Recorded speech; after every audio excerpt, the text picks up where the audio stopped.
Welcome to PE Pathways, our podcast series where experienced dealmakers share their thoughts on current private equity and M&A trends and developments. My name is Jenny Simmons. I'm a partner in the corporate private equity and energy practices of Troutman. Recently, Troutman Pepper Locke authored a new report on PE trends in U.S. energy, and I was a contributor to this report. Today, we are going to cover some of the takeaways from the report and cover a few trends in detail. I am very happy to be joined today by my good friend, Sam Veselka. Sam is a managing director at Pelican Energy Partners based here in Houston and also participated in the report. Sam, so happy to have you here and thank you for your time. Great to see you. Happy to be here. Sam, why don't you give our listeners a little bit of background on yourself and then also on Pelican Energy? No problem. Yeah, Sam Veselka, managing director at Pelican Energy Partners. I joined about 7 years ago. Pelican was originally an oilfield service-focused private equity group. We've raised 4 funds now, close to $1 billion under management across those 4 funds. The first 3 were specifically focused around oilfield services, and we just recently raised a $450 million fund focused on nuclear energy services. Before Pelican, I had 6 years of operations experience at Cameron and Schlumberger.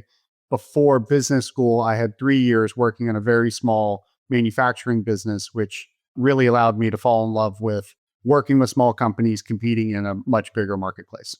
So glad to be here. That's great. Well, Sam, and I know you and I have known each other literally since birth. So our careers have generally followed the same trajectory. And I remember working for Pelican when I was a first-year associate. So it's been a long history with the firm. Yeah, that was actually before my time at Pelican. So I'm glad we were able to cross paths again. Agreed. So coming back to the report that you and I both participated in, the report identified 5 PE investment trends that we're currently seeing in the U.S. energy industry. They are data center growth requires many sources, using gas to beat coal internationally, Trump boosting investor interest in the oil industry, solar and storage, solar wind struggles, and then nuclear maintenance attracting niche investors, which of course is of particular importance to Pelican.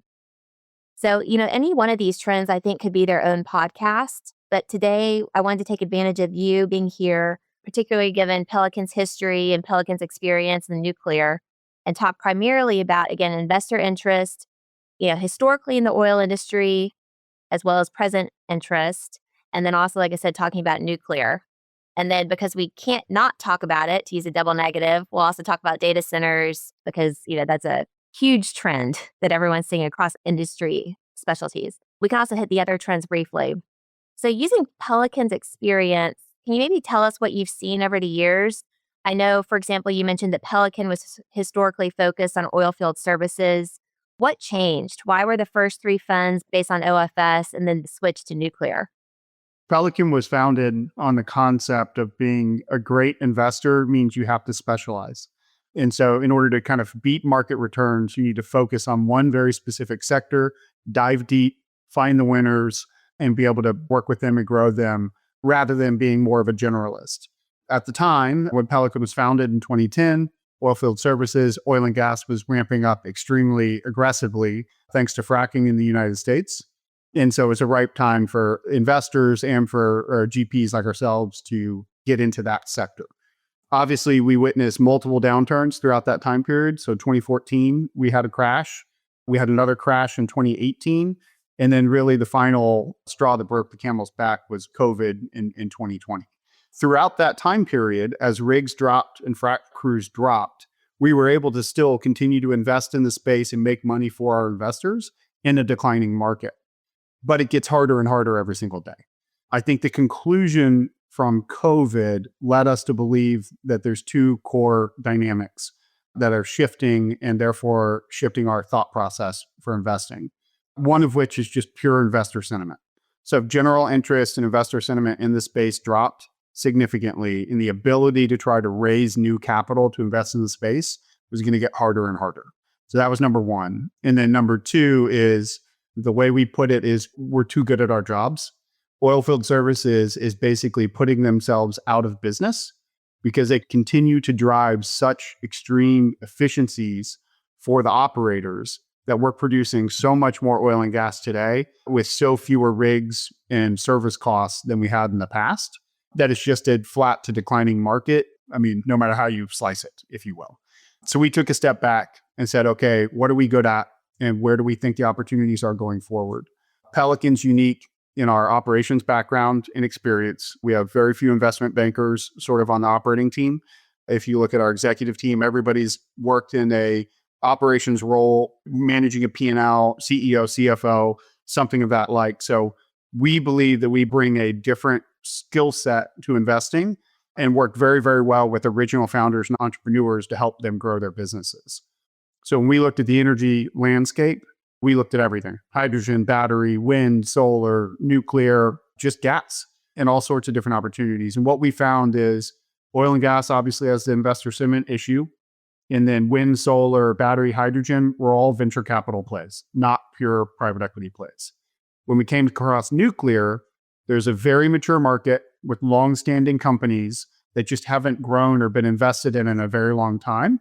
And we see that trend shifting. And so we decided to focus on nuclear energy services. It's so interesting. So when y'all were doing kind of the evaluation of the different energy industries, how much time did you spend evaluating each particular focus? Like you mentioned, like hydrogen and solar and wind. Yeah. So we spent basically an entire year during COVID. 2020 was focused on just the portfolio company management, helping the companies go through the downturn and recover. We were purely focused on that. 2021 is when we dove into, okay, what is Pelican in the future? So we spent the entire year, we split up the team to take each one of those individual tasks. They would put together a report as to what they like or dislike about the sector and what the opportunity is, and then come back and present to the team when they had something put together to put in front of everybody. And so we kind of did those throughout the year, different people, different timeframes. And it wasn't until 2022 that we really started to understand the scale and scope of the nuclear energy services space, and that there's a real opportunity for us to put money to work in that area and that it fit with our core competencies. That makes sense. You mentioned, the investor appetite changing. So, with the new fund that y'all raised, specifically with nuclear, do you have a different investor base than you did in the prior funds, which were again more OFS focused? Yes, we do, but that's more of a nature of those investors still had their money in Fund 2 and Fund 3 for us. And so we had to go look for new investors just because of the capital cycle of not having returned the money from Fund 2. So more than half of the investors are new investors for the nuclear fund, but they're not new types of investors. Very similar style and structure of asset managers, university endowments, pension funds, municipal funds, all the same normal folks, almost all here in the US, that like the opportunity that we put in front of them. Nuclear is a very unique situation. There's not an easy way to invest in it. So you have utilities, which if you're investing in utilities, you're not investing in nuclear strictly, right? You're sort of just investing in a utility, and their growth trajectory is pretty stable and flat. You've got uranium, which is actually a pretty small component of the actual cost of nuclear. And then you have tons of venture capital opportunities with all the advanced technologies. So what we brought to market that was so unique was a way to play the general nuclear growth story, but with a traditional 2 and 20 target 25% return investment path that isn't betting on us building a bunch of new nuclear reactors. So the core thesis is there's 94 reactors. It was assumed they were all going to get turned off once they turned 60 or 80 years old. It's 20% of total electricity for the United States, 50% of non-carbon electricity for the United States. We physically cannot turn them off or the lights will go out. And so the thought process is aging infrastructure that has to stay on, you're going to have increased operations and maintenance spend on those assets. And so, Sam, the services companies, that y'all are focused on in terms of building your platform, are these like mostly mom and pop nuclear services companies? Or what are you seeing in terms of the service companies that you're going after? Yeah, that's exactly right. So most of these companies were founded 30 to 40 years ago when the original reactors were built, and even further back some. Then you had a lack of investment interest in the sector for, again, 30 years. And so most of these companies were stable, steady, generating profit, generating cash flow, but not really growing. And nobody was investing in the space to professionalize, grow, consolidate the group at all. So what we're looking at is a highly fragmented service sector and industry that needs investment to professionalize and is ripe for kind of a roll-up strategy, which when we actually talked to some of the nuclear power plants, because we went and actually visited a few in Texas to just sort of understand what we're investing in and what we're diving into.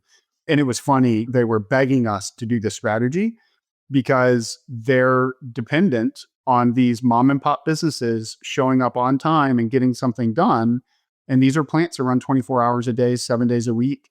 And the opportunity cost when they shut down or something gets delayed is so extreme that they said, look, we'd be happy to pay more for the service if you can guarantee the quality. Interesting. I do want to come back to the 5 trends that we talked about kind of at the beginning of this session.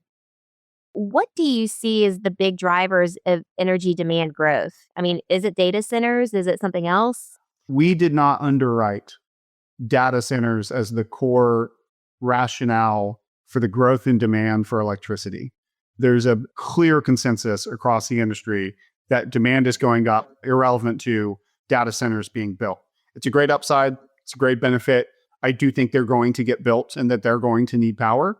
But you just see the digitization of our entire lives, the electrification of every single thing that we're doing. And this, again, is not dependent on a bunch of electric vehicles necessarily coming to market.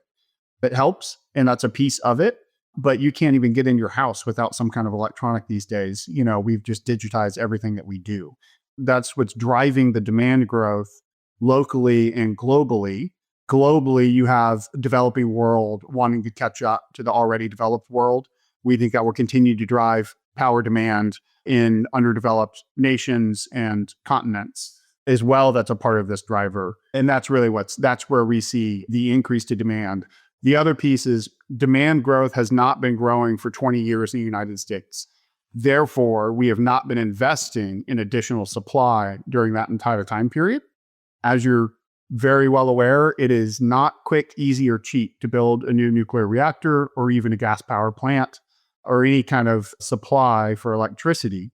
Today, what's interesting is the number one competition is just putting gas-powered power plants back online. And you now have a major hiccup in terms of the availability of large-scale turbines that are delivered by basically 2 companies, GE and Siemens. So it's easy to say, well, why don't we just turn on natural gas? We're big believers in natural gas, that is a core component to the supply going forward, much cleaner solution than coal, and is readily available in great supply here in the United States. But they've got the same issue. They can't get a hold of turbines, and the price of them are going up aggressively. And so that's starting to compete with the pricing of new nuclear as well. Given that, if you had your crystal ball in front of you, what areas would you see kind of other growth potential opportunities in the future, in the next 5 years, 10 years? Is it really going to be more nuclear or is it going to be gas? We're pretty confident that the wind and solar component has sort of met its height. It will be a part of the solution. It's not something that needs to go away, but we see the core growth around LNG driving demand for gas and driving demand for increasing the supply, matching what has readily available production here in the States. We hope the focus there will finally start to wean us off of coal. And we want to see that to go away entirely. And then you have new nuclear. So I think that's going to be a mix. There's a lot of SMR companies, small modular reactors and micro reactor technologies that are out there. We quantify something like 125 different names trying to do it. You maybe need 2 or 5, but not 125. So you're going to see a lot of money invested that doesn't really go anywhere in that sector. But we do think those are going to come to market and commercialize at some point, whether that's 5 or 10 years. And we do believe that you're going to start to see an increase in natural gas power plants going forward, and that being a real driver of power supply. The next piece of it is in how do you deliver it to your customers? So the other issue is our aging infrastructure and the transmission and distribution lines associated with getting supply to demand is going to be another core component for growth and investment going forward. You mentioned new nuclear. So I know there are 94 reactors currently in the United States. So you do envision new reactors being built? Yes. And we actually think it's an interesting battle going on right now. It was sort of assumed you're never going to build a large scale nuclear reactor again. They're too expensive. They're too slow to put to market. It's going to be these small modular reactors or micro reactors. We don't actually believe that to be the case. The large scale Westinghouse designed, GE designed nuclear reactors that have been proven to run for 40, 60, 80 years are going to have a place in the new build cycle in the future. It's proven technology, proven to be safe. A regulatory environment is developed and structured and set up and ready to go. So right now what you're seeing is plants that were decommissioned getting recommissioned and turned back on. That's the cheapest way to add power into the system. The next phase, we believe, is going to be a few large-scale nuclear reactors. When we started this fundraise, there were 92 reactors. Now there's 94 because they did finish the 2 at Vogtle. There hadn't been one for 20 years or something along those lines up until those 2 were built. So we think that the large scale, and then I think the next piece down the road is the small modular reactors finding a way to get through the NRC and the DOE to get approved and built. A lot of those will be built behind the grid and connected directly into a data center or some type of power demand that's not just basic commercial plugging into the grid, because those will get funded. So some of the first of a kind, it's challenging to find investors to build $1 billion first of a kind small modular reactor. But if you can sign a purchase agreement or PPA with Google or Meta or whomever to power their data centers directly and give them 30 years of guaranteed payments, those are going to be the first ones that are built. And then when they drive the costs down through efficiencies of manufacturing, that's when you can potentially start to see SMRs in the commercial market. Jenny, is that 5 or 50 years from now? I have no idea. Well, hopefully during our lifetime. Hopefully during our lifetime, yes. Well, Sam, this has been such an interesting conversation. I always enjoy when you and I talk about trends, either on a podcast or on the golf course. Equally enjoyable, but really, I want to be respectful of your time. So really appreciate you joining us today and giving our audience some of your insights. Thank you also to our audience for listening today. Please keep your eyes open for future episodes of PE Pathways, where we bring experienced deal makers on to share their thoughts on current private equity and M&A trends and developments, just like we did today with Sam Veselka and Pelican Energy Partners. You can find the latest episodes wherever you get your podcasts. You can also find a link to the energy report that we've referenced with this podcast once we post the episode. So Sam, thank you again. Really enjoyed it. Thank you, Jenny. Appreciate you having me. Good to see you.